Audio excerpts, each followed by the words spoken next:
Bună dimineața, fraților, bine v-am găsit la un nou vlog din jungla asta urbană în care suntem aici cu fratele Răzvi. Am venit până la Dragonul Roșu să vedem de produse, ce cumpărăm, ce nu cumpărăm, vă arătăm și vouă. O să iasă un vlog foarte șmecher. Ne auzim dinăuntru, o să vă arătăm tot ce se întâmplă. Da, cam așa ne situăm. Momentan ne plimbăm pe aici ca nebuni, habar n-avem unde trebuie să mergem, ce trebuie să facem. Sigur găsim un stand, oricum avem noi niște furnizori cu care ținem legătura la Oradea, frații noștri, familia noastră și sperăm să ne întâlnim cu ei. Cel mai rău caz, dacă nu o să găsim exact ce căutăm, ceea ce e foarte probabil să se întâmple, sunăm pe cineva să ne arate exact calea. Dar fă, frate, și tu un outfit check ca să vadă lumea cum se vine la Dragonul Roșu. Deci, începem de jos în sus. Pantofi, țăran, cocalar, pantaloni de schimbat bani în piață. Am un portofel, nu știu dacă am valută la mine. Nu știu dacă se poate arăta asta. Am numai lei și în rest un tricou la fel de țăran. Accesorii, ceas, același. Urmează upgrade curând și o brățară de la mănăstire. Ochelari? Da, îi știți deja că prima pe ăștia. Deci vă rog, cei care faceți reacții, cei care vreți să comentați de mine, vă rog să mă iertați, să mă păsuiți de data asta, pentru că nu mai duc efortul ăsta pe care îl puneți asupra creierului meu și asupra psihicului meu. Vă rog, nu mai faceți chestia asta. Hai să mergem înăuntru. Și am intrat, suntem la standul de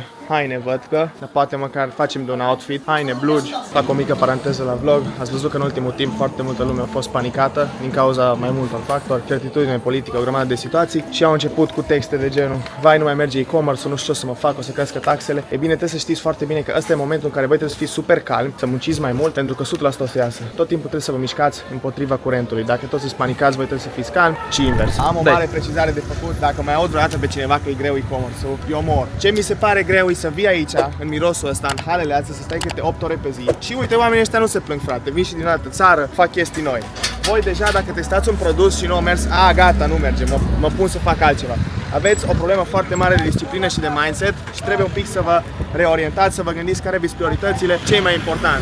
Ce vreau să zic e să testați mai mult, să faceți mai multe pagini, pentru că 8 ore de muncă pe laptop pe zi te pot duce extraordinar de departe. Da, adică uitați-vă la noi. Da, am ajuns în București, gen, și este din Oradea. Oricum, părerea mea umilă este că tu, ca și antreprenor și dacă ai afacere de e-commerce COD, trebuie să te orientezi spre produse care nu sunt Dragon. Asta e strategia mea, de fapt. Caut produse noi, care nu s-au mai vândut, cu care nu prea este foarte mult content, pe care să-l pot dezvolta eu și pe alea să le vând. Ele oricum ajung în Dragon mai devreme sau mai târziu. Cam după 7-8 luni tot ajung. Și practic, ăsta e avantajul tău competitiv. Dacă găsești un produs înainte să ajungă aici și înainte să-l vândă toată lumea, poți să fii cu mulți pași în față de toți. Și după aia, când ajungi aici, nu înseamnă că nu mai poți să-l vinzi, dar pur și simplu lași un pic pedal de accelerație, fiindcă ai deja CPA-uri mult mai mari, CPM-uri mult mai mari și mult mai multă competiție și bătaie pe acest produs.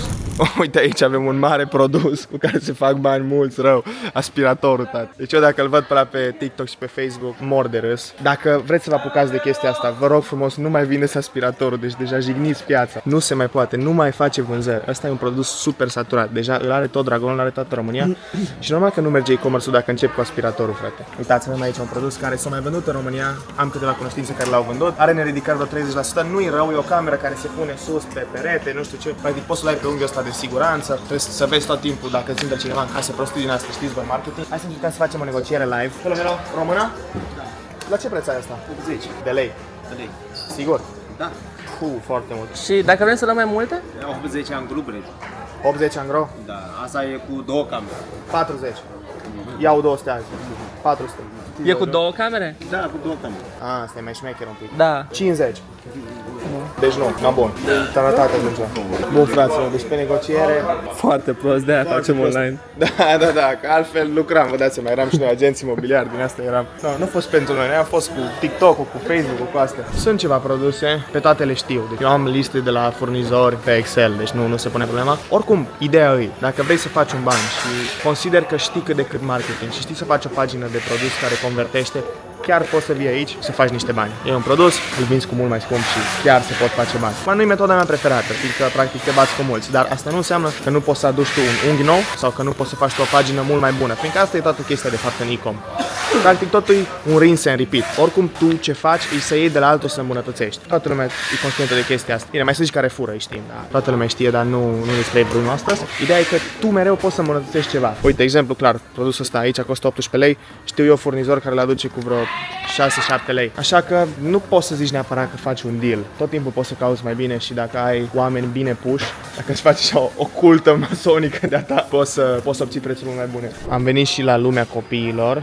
sunt multe jucării. Per total chiar nu e așa rău Dragonul, lumea vrea să te ajute și e super de treabă. Eu am venit mai mult să vă arăt vouă, adică nu sunt neapărat super foc pe toate chestiile astea, dar sunt produse bune. Și am glumit și cu aspiratorul, chiar dacă vă puneți ca lumea și vreți să-i dați un pic, se poate vinde și ăla. Orice se poate vinde, dacă ai povestea potrivită și pagina potrivită. Bine, în zona asta chiar sunt produse ok. Deci astea clasice, practic, de e-com, cu care este foarte mult content și chiar poți să găsești. Mâine o să mergem spre Oradea, stăm acolo vreo 2 săptămâni și mergem în vacanță și după aceea venim înapoi. Dar pe drum o să ne oprim și în Sibiu și vă facem un vlog frumos de acolo. Să spuneți, vă rog, în comentarii ce mai vreți să vedeți de la mine, exact ce content, fiindcă vreau și să știu cum mă poziționez. Mie îmi place să fac așa daily-uri, să vă arăt ce fac cu viața mea, dar în general, dacă vreți și voi niște chestii mai specifice sau așa, eu o să fac cu tot dragul. Cum am zis, în domeniul ăsta, din păcate, eu v-aș arăta 1000 de chestii. Deci v-aș arăta cum să faceți reclame, cum să faceți pagini. Dar cumva îmi tai mie craca dacă începe toată lumea să fure produsele sau cum fac eu pagini și cum fac eu ad-urile. Clar că sfaturi generale pot să vă dau, dar exact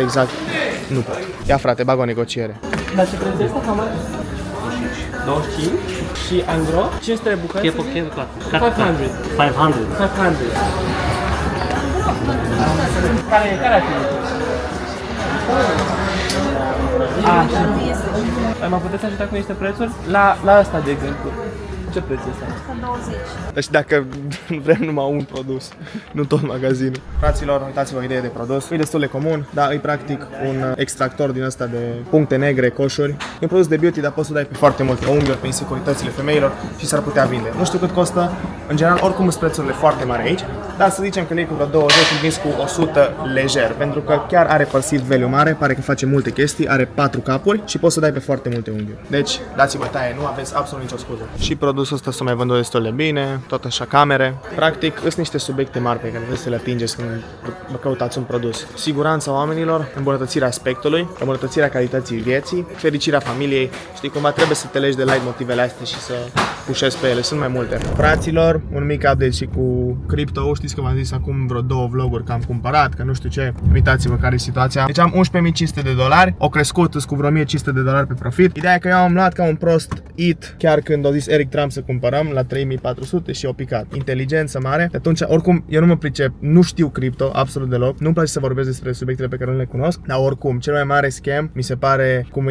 cum toată lumea vehiculează că o să vină altcoin season, frate. Și asta o să schimbe piața, o să rupă, toată lumea se îmbogățește, frate, că vine altcoin season. Zici tu, Răzvi, dacă nu e așa. Altcoin season, de obicei, din scurta mea experiență în cripto, de fiecare dată când toată lumea așteaptă să vină un eveniment, se întâmplă exact pe dos. Și ăsta e exact motivul pentru care chiar acum discutam cu Vlad și noi credem că nu o să vină niciun altcoin season sau dacă o să vină exact în momentul în care nu se mai așteaptă nimeni. Adică nu o să vină acum, când toată lumea se așteaptă.